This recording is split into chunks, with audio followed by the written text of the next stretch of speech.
Bienvenidos, hoy tenemos sobre la mesa una montaña absoluta de información clasificada, estudios académicos y reportes de noticias que vamos a ir desmenuzando paso a paso. Así es. El tema central de hoy, la verdad, parece sacado directamente de un thriller de ciencia ficción, pero está ocurriendo en este preciso momento. Vamos a explorar esta colisión explosiva que hay entre la inteligencia artificial generativa, la ética de las corporaciones tecnológicas y, la maquinaria bélica moderna. Un cruce bastante complejo. Totalmente. Y para lograrlo tenemos fuentes sumamente variadas. Tenemos líneas de tiempo sobre políticas tecnológicas de la plataforma Tech Policy Press, artículos internacionales muy detallados de medios en Chile y Argentina como Infobae, Interferencia y Liberación, y para coronar todo esto, un riguroso estudio de la Universidad de Oxford. Que es fascinante, por cierto. Muy fascinante. Ese estudio pone a prueba a los algoritmos más famosos del mundo en simulaciones de guerra. Nuestra misión hoy, en este análisis a fondo, es entender qué sucede en la realidad cuando estas tecnologías cruzan esa línea desde un servidor en California hasta el campo de batalla real.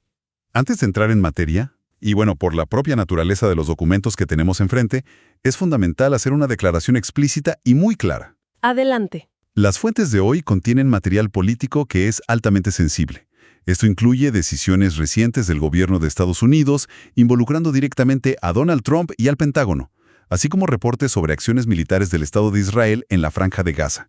Quienes conducimos este espacio no tomamos partido. Exacto. Ninguna postura. No respaldamos posturas políticas, ni de izquierda ni de derecha, y tampoco validamos las acusaciones geopolíticas que están presentes en las fuentes. Nuestra misión es única y exclusivamente informar sobre los datos y las perspectivas que yacen en los documentos originales. Así es. El objetivo es proporcionar las piezas del rompecabezas para enriquecer la comprensión de quien nos escucha, sin sesgos ni juicios de valor por nuestra parte. Todo claro. Estoy segura de que la audiencia valora esa objetividad. El objetivo es el conocimiento puro y duro. Bien, vamos a desempacar esto. Porque la gran pregunta que sobrevuela toda esta documentación es, ¿qué pasa cuando una máquina diseña una estrategia militar y los creadores de esa máquina de repente se niegan a cooperar?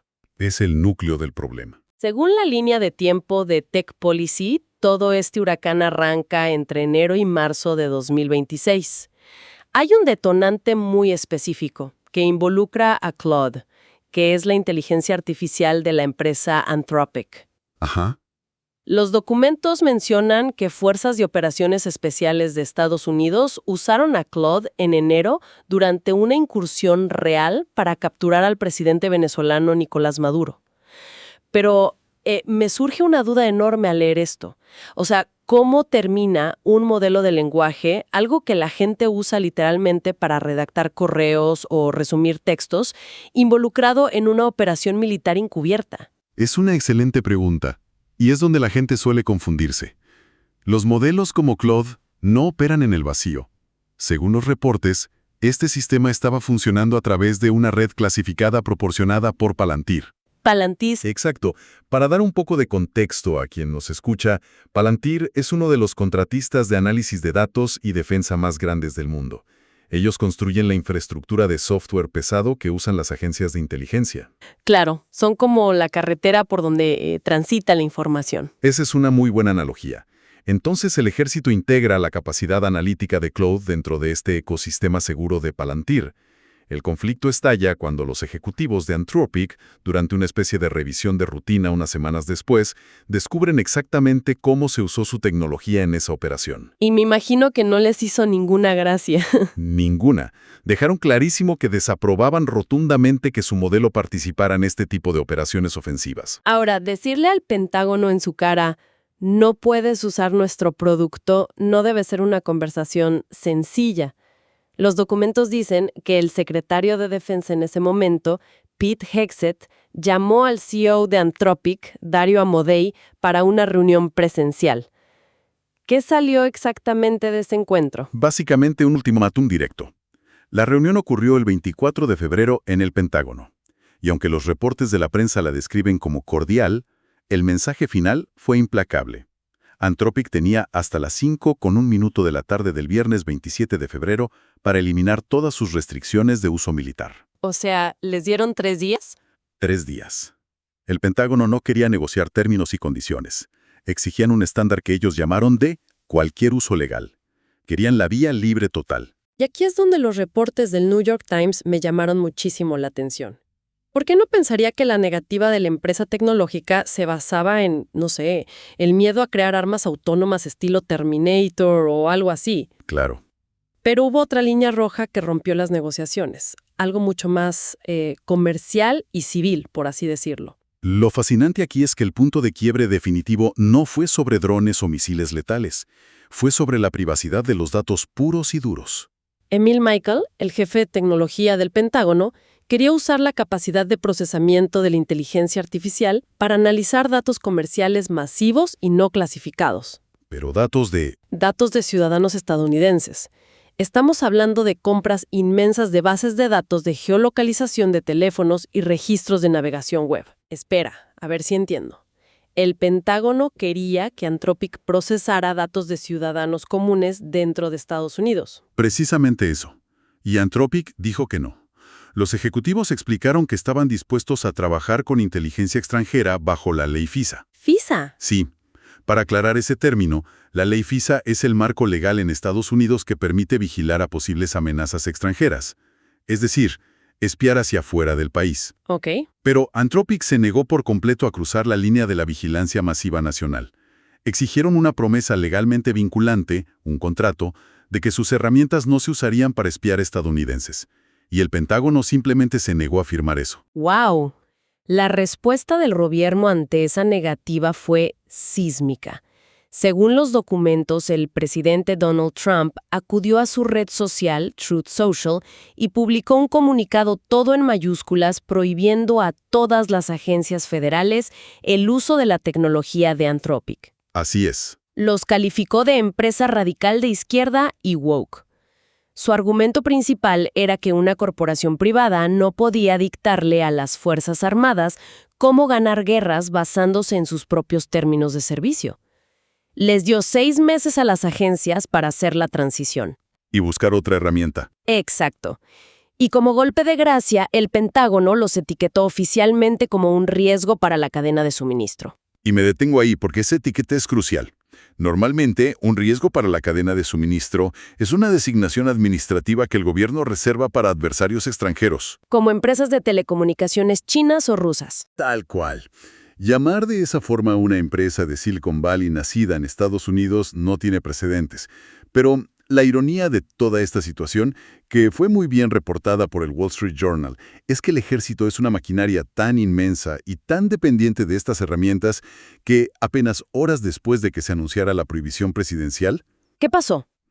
unidades militares en el terreno utilizaron tecnología de Anthropic para coordinar ataques aéreos en Irán. No te lo puedo creer. O sea, es una contradicción gigantesca. El comandante en jefe los veta por ser un riesgo de seguridad nacional y esa misma tarde los soldados los usan para ejecutar un ataque aéreo real.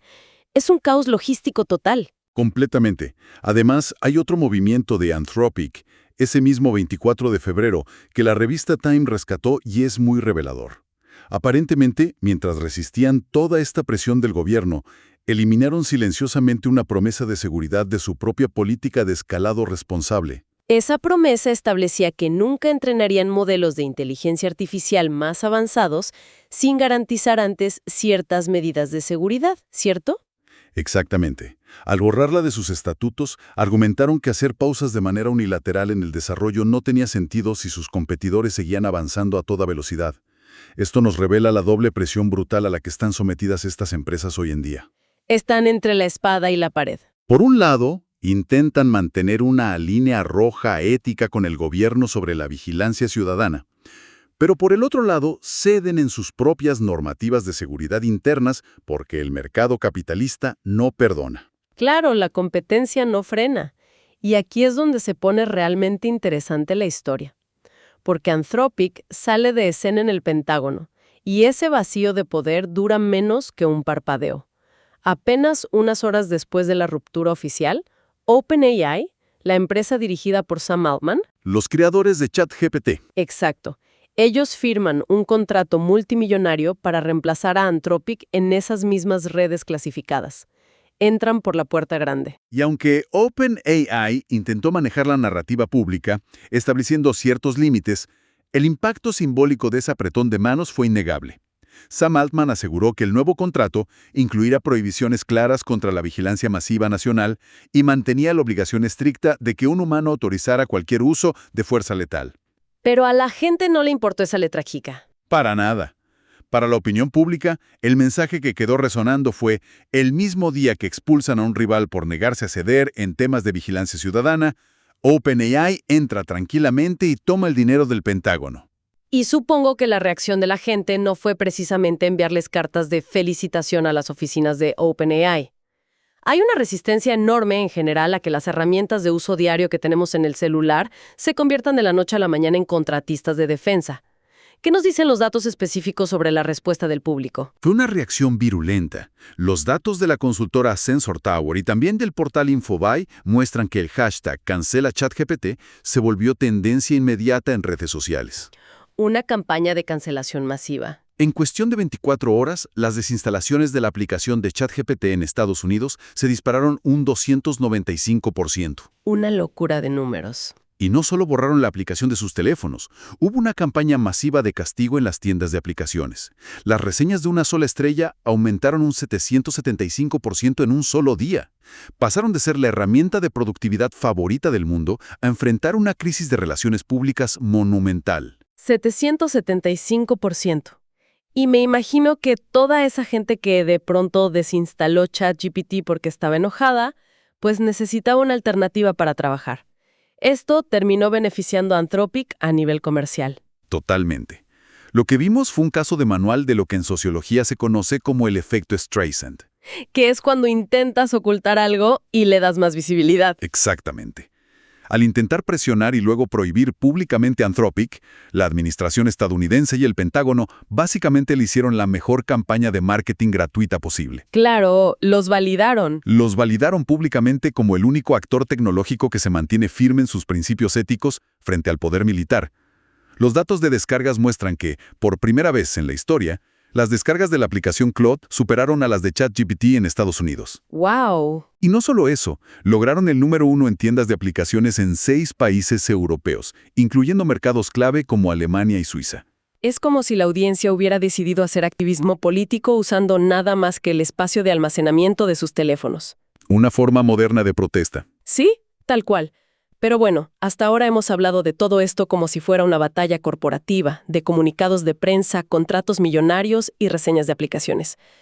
Ahora necesitamos pasar de las oficinas de Silicon Valley a lo que realmente ocurre cuando esta tecnología pisa el lodo. El campo de batalla real. Exacto. Nuestras fuentes aquí, que son los reportes de interferencia y liberación, detallan el uso activo de inteligencia artificial en las operaciones militares de Israel en la Franja de Gaza. Reitero a quien nos escucha que abordamos esto desde un análisis estrictamente basado en los documentos provistos. Por supuesto. Su función principal es la ingesta masiva de datos de vigilancia. Esta inteligencia artificial analiza redes sociales, registros telefónicos, patrones de movimientos diarios y le asigna una puntuación de probabilidad a cada individuo. Según los reportes que revisamos, Lavender identificó por sí solo a unos 37,000 palestinos como objetivos potenciales. 37,000 personas marcadas, ese es el primer filtro, digamos. ¿Y qué pasa una vez que el algoritmo marca a una persona específica?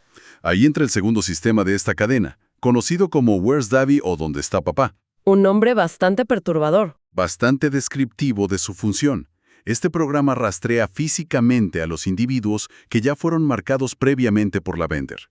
La estrategia documentada en las fuentes es seguirlos sistemáticamente hasta sus hogares para atacarlos durante la noche, específicamente cuando están con sus familias. ¿Por qué en la noche? Logísticamente, el sistema asume que es mucho más fácil y seguro ubicarlos estáticos en casa que intentando rastrearlos en movimiento durante el día. Y finalmente, hay un tercer sistema operativo llamado The Gospel, o el Evangelio. ¿Y este qué hace? Este no busca personas individuales, busca infraestructura. Genera objetivos físicos como edificios o complejos, priorizando el daño estructural general, lo que las fuentes señalan directamente como la causa algorítmica de la destrucción de bloques residenciales enteros. Al leer cómo Lavender genera decenas de miles de objetivos de forma automatizada, la primera pregunta que me asalta es sobre la precisión de todo esto. Confiarle la selección de blancos humanos a un algoritmo masivo de datos tiene que tener fallas. Los artículos mencionan cifras de margen de error que son bastante alarmantes. Efectivamente, los testimonios de oficiales de inteligencia que están citados en estos reportes confirman que Lavender tiene un margen de error conocido y aceptado del 10%. Un 10%. Esto significa que una de cada 10 personas marcadas para un ataque letal era lo que llaman un falso positivo. Podían ser trabajadores de defensa civil, personas que simplemente tenían el mismo nombre que un operativo buscado, o incluso individuos que en ese momento utilizaban el teléfono prestado de un familiar que sí era el objetivo real. O sea, un 10% de error en decisiones literales de vida o muerte es enorme.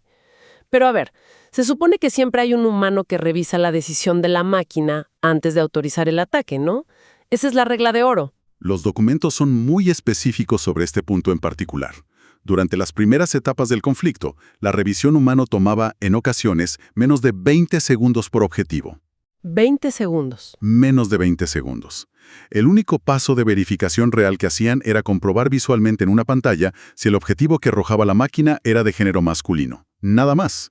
Además, las reglas de combate internas se ajustaron para acomodar este volumen masivo de objetivos que generaba la IA. ¿Cómo se ajustaron? Las fuentes señalan que por cada operativo de bajo rango de Hamás identificado por el sistema, se permitía un daño colateral calculado de 15 a 20 civiles. 15 a 20 civiles por un operativo de bajo rango. Sí, y para ejecutar estos ataques el ejército utilizaba lo que llaman bombas tontas, que es munición sin sistemas de guía de precisión. ¿Por qué usarían munición imprecisa si tienen la tecnología? Simplemente para ahorrar recursos financieros, porque la máquina generaba demasiados objetivos de bajo valor como para gastar misiles costosos de precisión en todos ellos.